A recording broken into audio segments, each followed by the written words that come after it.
Hello, my friends. Thank you for joining us in this conversation. Hello, Susanna. Good afternoon, Abram. How are you feeling? I'm doing very well, thank you. All right. So, why don't you begin?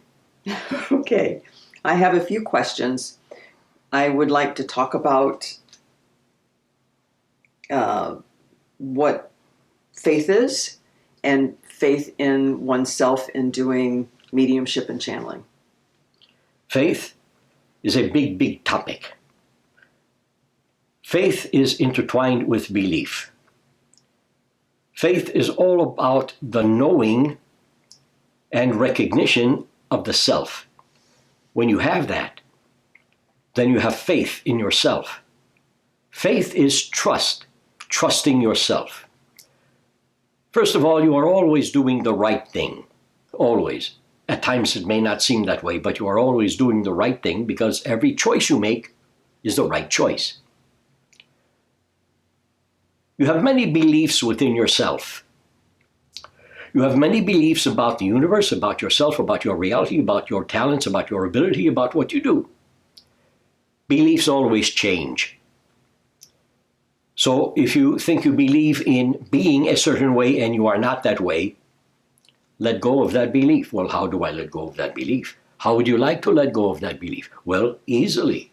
Well, then all you have to do is create a different belief about yourself. Well, how do I do that? By thinking differently about yourself. This will create, in time, a new belief about yourself. Every person has, let me put it this way, bad habits in their life. Everyone does. Everyone. To change a bad habit or to rid yourself of a bad habit, pretend you have a new habit to take its place. A good habit, a positive habit. Now, I am not going to tell you examples of a positive habit because I know you can figure that out for yourself. When you have faith in yourself, when you trust yourself, you then allow the universe to become a part of you.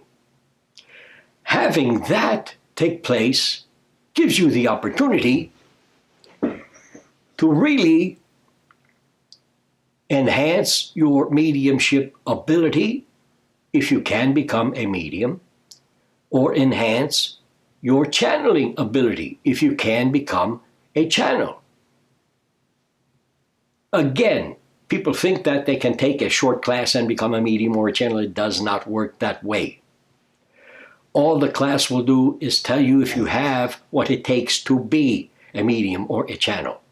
Real and rare mediums and channels, just like Susanna and Tom, are born into becoming mediums and channels. If you recognize that about yourself, if you know you have been born into becoming a medium or a channel, all you have to do is trust it. Have faith that it will serve you, because as it serves you, it will serve everyone else. So what else, my friend?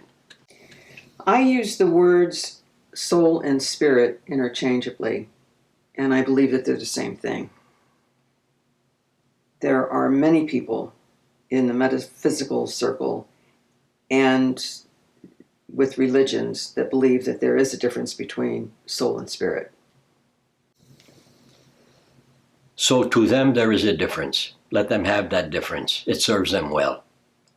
To me, a soul is energy. A spirit is energy. Energy is everything. Energy is an idea, which makes soul an idea, which makes spirit an idea. If you would like to call a soul or spirit something different, how about energy essence? Because everything is energy. There is only energy. And energy is an idea, and you can do with energy what you want by thinking it. You create your reality in a certain way by thinking it to be that way, and it, all of a sudden, surprise, it is that way. If you don't like that much, your reality, change it by thinking it differently. Very short, sweet, and to the point. Thank you. What else, my friend? And that would include our labels for ghosts, poltergeists, and things like that. People have labels for everything. And this really creates divisions between people. And it does not have to be that way. And I am not saying that everyone should or has to think the same. My oh my, life would be very boring.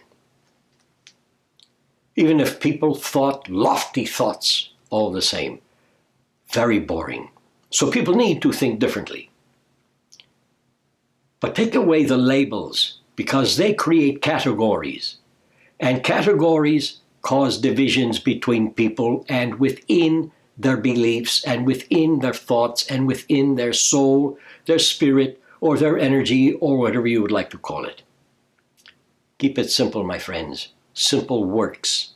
Complicated does not work. It creates stress and anxiety and confusion. And you don't want that. What else, my friend? I was going to ask you about,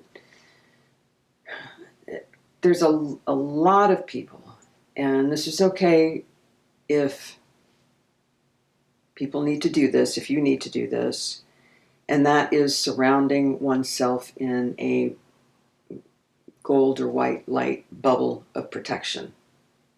As you and I have discussed before, I believe that I am my own protection and that I don't need to do that. But many people do, because many people believe that there are negative spirits out there that are going to get them, or demons or whatever. I've never, in my entire lifetime, have experienced negative entities, demons, or anything like that. I do not believe in demons. I do not believe that negative spirits are out to get people. So some people do feel that threat. So what would you have to say to them? Thank you. Some people feel that way. They think that way. And they create that way. And they will create those demons and devils to be around them and with them and within them.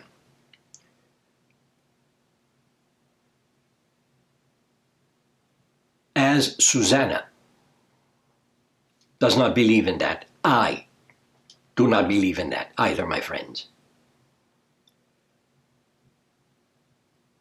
So let me put it this way. I know there is no time, but I don't have time for that. I enjoy freedom. For those who think that way, that demons are with them, the devil is with them, if it serves you in a positive way, then go ahead and think that way.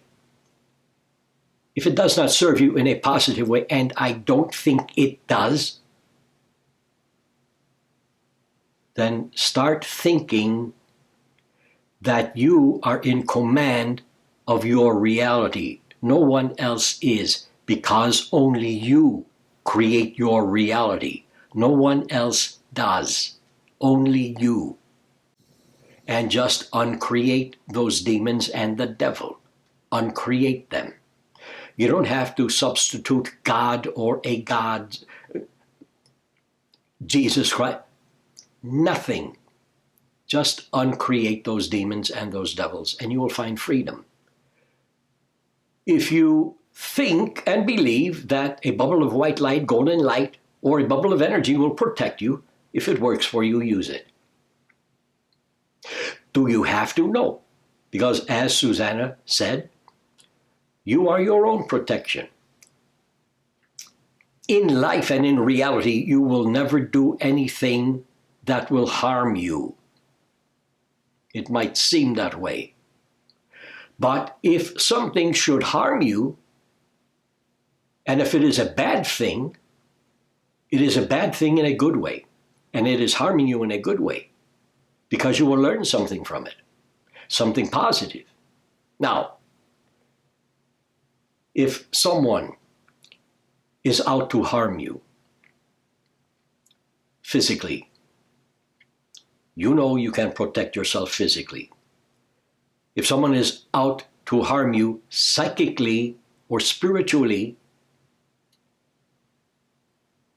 If you want to use that bubble of white light, gold light, or energy, go ahead and use it if it works for you. If it does not work for you,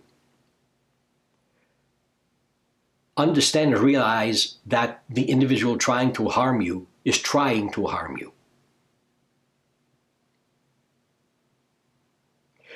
When someone is trying, it does not have to influence you in any way.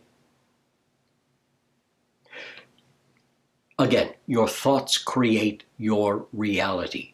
Change how you think about yourself, how you protect yourself. If you need to protect yourself, change your thinking about your reality, and understand that the universe will provide you with everything you need. It always gives you what you need. So if you need to not be harmed by someone physically, non-physically, psychically, spiritually, the universe will give you that. You will not be harmed. It's very simple. So what else, my friend? Can deceased people become stuck or earthbound? It might seem that way. So if, let us say, I am alive right now as a physical human being and I am dead. In my physical life, I have really enjoyed this reality. So I would like to stay in this reality for a while with Susanna and the dog Jack and just enjoy things for a time. Does not mean I am stuck, because I will know when there is no time, but I will know when the time or the timing comes for me to just slip off into my new dimension with my new body and enjoy the freedom that I am. So it might seem that people are stuck, but then people say, well, we have to push that person into the light. We have to guide that individual into the life. Let that spirit join the light, go through the tunnel of light. Stop it. The deceased individual, the dead individual knows what to do and when to do it. So leave it alone. Thank you. What else, my friend? Can someone recently dead not know that they're dead? In rare occasions, they will not know they are dead. Well, did I die? Am I dead? What is going on? I feel different. I don't know. Am I going crazy? Did I really die? What happened to me? Then slowly but surely, the individual will realize that he or she is not in physical reality anymore as a physical human being, and they will welcome their death, and they will begin to understand that they are in a different reality and a different dimension of reality, and they will begin to accept the fact that they are free and freedom. They have become freedom. People fear death. Death is a nice thing. When you die, and you will all die at some point in your life, everything does die. When you die, you are just changing your reality from this physical reality to a non-physical reality that can become anything you want it to become. When you die, you do not have to fly through a tunnel toward the light. If you think you do, and if you wind up doing that, understand that that light at the end of the tunnel is you, not Jesus the Christ, not God, not the devil, you, because you are returning to yourself when you die. You return to yourself in a different form, with a different body, a new body, a free body. And for a time, you will bring with you all of your emotions and thoughts and judgments that you had in physical reality, but in a short time, they will fade from you, and you will be enjoying your new freedom.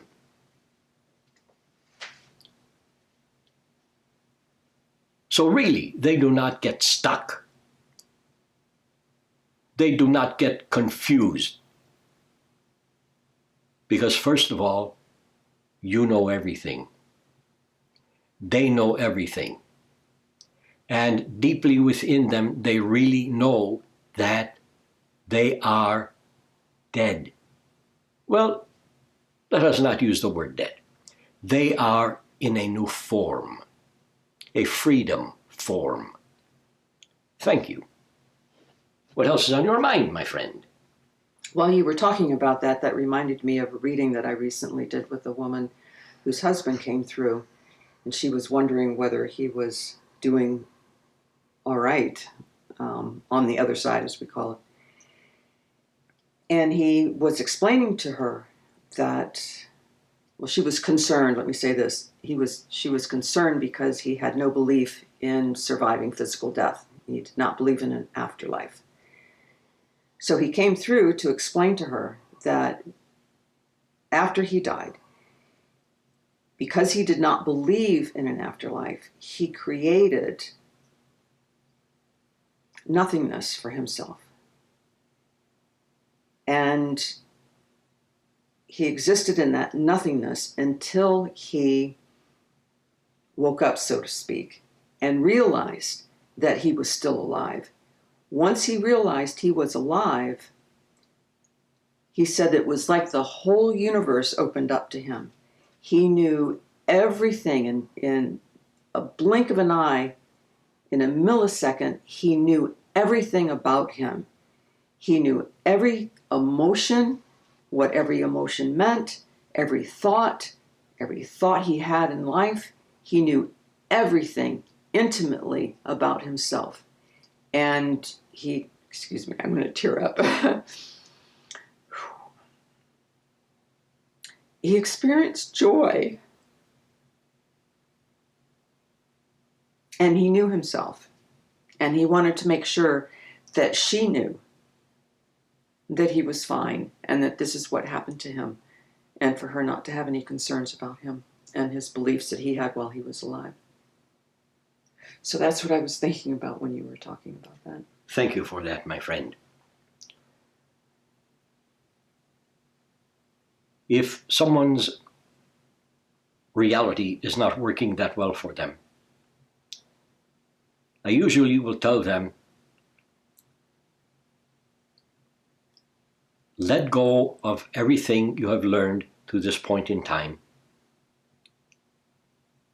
and have nothing. Believe in nothing. Because when you have nothing, you have everything. You have every opportunity to do things, change things, fix things, bend things, mold things, have things any way you want.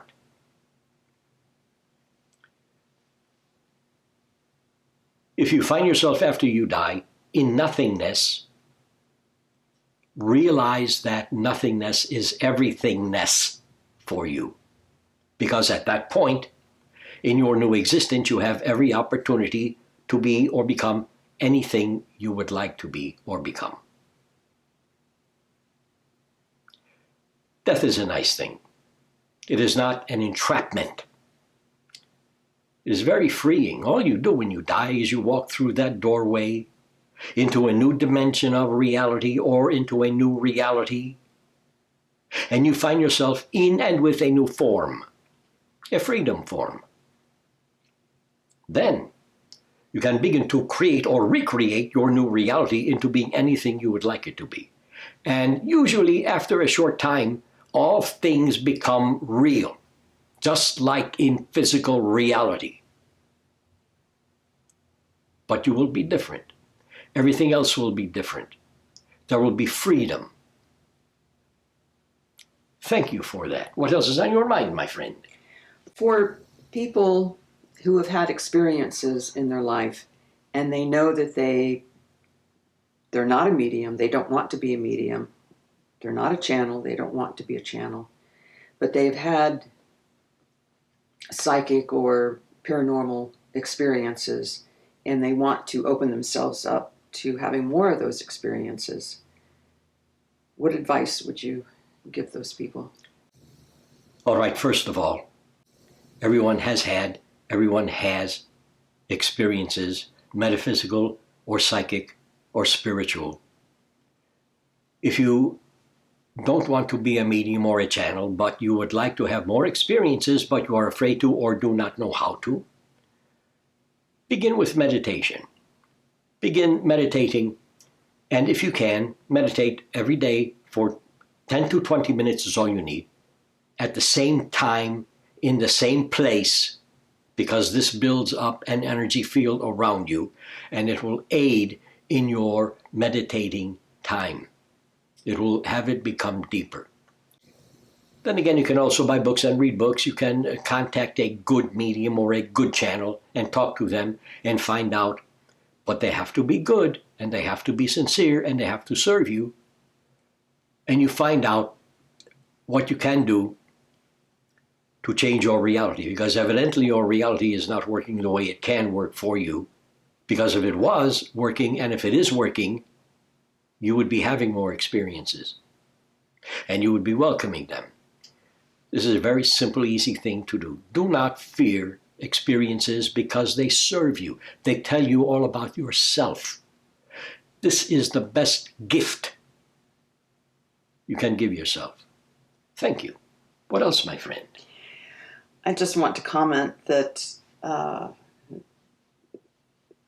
everyone that's watching, that Abram had been after me for 13 years to meditate. I'm not a meditator. I didn't care for it because of motion sickness that I've had since I was born. I get to a certain level, and it was so floaty that it started to make me nauseous. So I never liked meditating. And I've always been an active meditator. I work out in the yard, garden, things like that, and do my meditation that way as an active meditator. So a few months ago, I decided to take his advice and start meditating. And I would like to wholeheartedly recommend meditating. And it doesn't take a lot of time. You can spend 10 minutes a day, same place, same time. 10 minutes a day, once a day, twice a day. And I guarantee you things will open up for you. You will get answers. You may not get them right away. You may ask a question in your waking state, and then the next day meditate, and that answer may come to you. It will open so much. So thank you for not giving up on me for 13 years and getting me to meditate. Not giving up on you is my job, my friend, because I love you. I love you too. If you are having a hard time meditating, or if you have never meditated, try this. Well, don't try it, because you might not do it. Do this. Stand straight up. Arms down at your sides, close your eyes, or keep them open, that is fine. And just listen to the sounds around you. Listen to the sounds of nature if you are outside. Just listen. Get to know your reality. You will know when it will be time to sit. Don't lie down. You might fall asleep. Sit with a straight spine, no slouching. Straight spine. Let the energies flow. Close your eyes. Take a couple of nice deep breaths and just relax. This is all you need to do. This has been fun for me. I love you, my friend. I love you too. Don't worry if things are not working out for you, because there is always a way to change those things. And since you created those things in the first place, you can recreate them by thinking them differently. Thank you, my friends. I appreciate you joining us. I love you. Enjoy your day. Thank you.